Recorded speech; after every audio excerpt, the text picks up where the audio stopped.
Jeg står her i Los Angeles til E3, hvor jeg har fået et indblik i Man of Medan. Du kan se et interview med en af udviklerne her.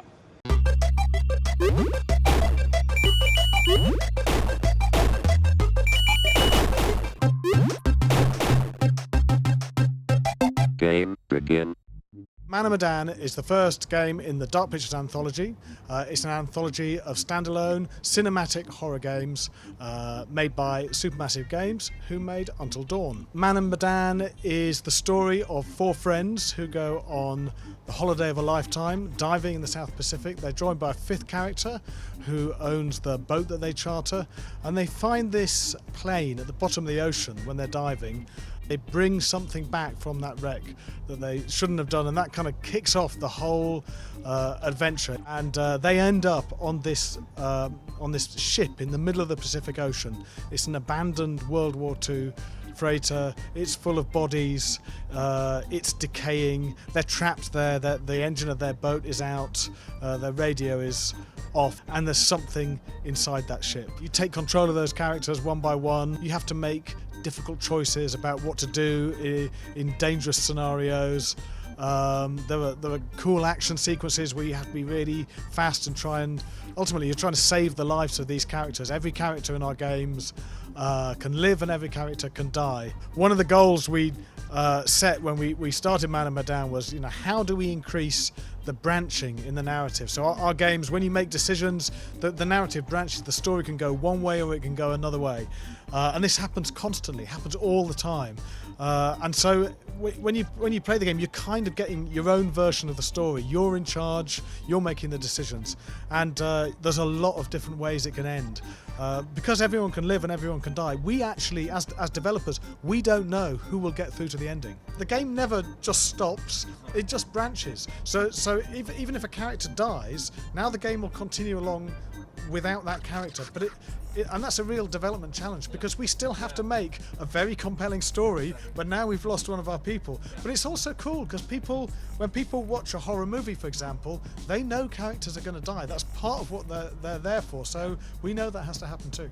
We create tension and terror through the environment, through the lighting in the environment and the audio and the way the characters are responding. When you see characters on screen being scared and being anxious, that makes you as a player, you empathize with them. They're in a situation they can't control and they don't understand, and that makes them anxious. So yeah, we keep you in this state of kind of heightened tension where you're very receptive to everything that's going on around you, and we keep you in that for as long as we can. And then sometimes we will throw a scare in. That's the kind of the point that makes you jump, and that's because we can't just kind of switch those on. You have to build up to them. We do have a large number of collectibles. We call them secrets, which is stuff you can find on as you're exploring around, and you can examine. A lot of things you can pick up and you can look at how they work. There's stuff you can read, and all this stuff is giving you the backstory to the mystery, or the mysteries of what's going on the boat. For each secret probably only gives you a tiny amount of information. One secret on its own isn't very helpful, but then you can start to piece together the secrets, and you get two or three, and you can find out something that's useful for you and may help you make a key decision later in the game. We have other type of collectible called premonitions. These are things pictures you can find in the world that will give you a short glimpse of one possible future. It's not something that definitely will happen, it's something that might happen, and depending on what choices you make based on. So again, it can be helpful. To be honest, they're kind of ambiguous. We don't want to give too much away, and they're mysterious. They draw you into the story. Man of Medan is the first game in the series. All the games are completely standalone.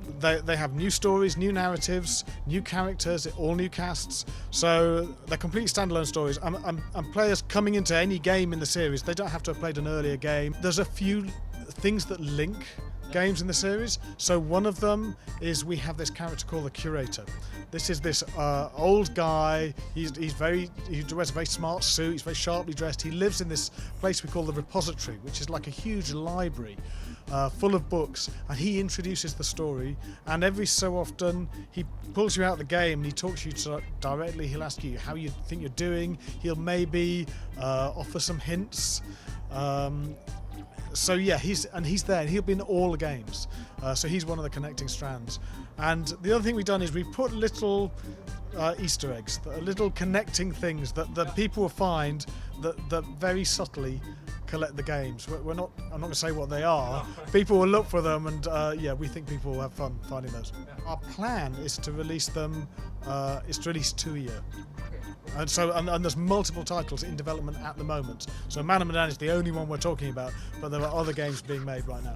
So each game will be 4 to 5 hours playing through, and that's a really great length for us to tell a very strong narrative. You know, it doesn't dip. We can keep the narrative going over 4 or 5 hours. They're highly replayable. Yeah. So one thing we found with Until Dawn is as soon as people got to the end of the game, they immediately went back and tried to save the people that they lost, and then they go back again and they try and kill everyone, and you know they explore the branching, which is really cool. So yes, this is the same. It's very replayable. We have a cool feature which if you pre-order you can get early access to, and that is called the Curator's Cut. What the Curator's Cut is when you replay the game, you can play some scenes through the eyes of different characters. So you'll make different choices because you're playing as different characters. So you get a kind of another side to the story. It's very cool. So the game will be released on August the 30th, and it's going to be available on PS4, Xbox and PC. Det var et lille indblik i Man of Medan. Hvad synes du om spillet? Glæder du dig til det? Skriv en kommentar nedenunder, og så tak fordi du så med.